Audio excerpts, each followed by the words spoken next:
Mga kababayan, alamin natin kung ano ang lagay ng panahon sa pagbungad ng bagong taon. Ihatid sa atin yan ni Pag-asa Weather Specialist Chanel Dominguez. Magandang hapon po sa ating lahat. So update po muna tayo sa magiging panahon po natin.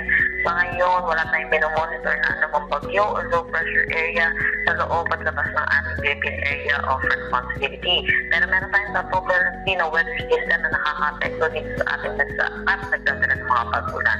Una na dito ang Intertropical Convergence Zone or ITCZ na asahan natin magdadala ng paulap na papawiri na may mga kalat-kalat na pag-ulan dito sa Visayas, Caraga, Davao Region, Palawan, Romblon, Catanduanes, Albay, Sorsogon at Masbate. Asahan din po natin yung share line natin ay magdadala rin ng kalat-kalat na pag-ulan dito sa Metro Manila, Calabarzon, Cagayan, Isabela, Quirino, Apayao, Aurora, Bulacan, Marinduque, Oriental, Mindoro, Camarines Norte at Camarines Sur. Cloudy skies with rain naman dulot ng northeast monsoon dito po sa may Batanes.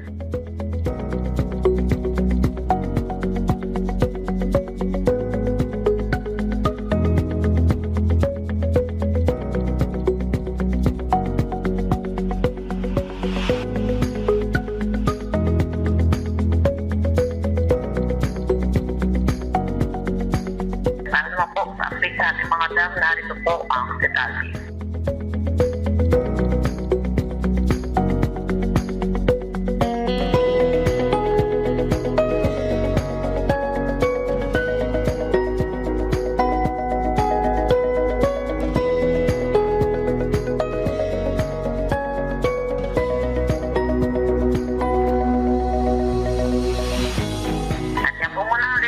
Pag-asa Weather Forecasting Center, Chanel Dominguez po at magandang hapon.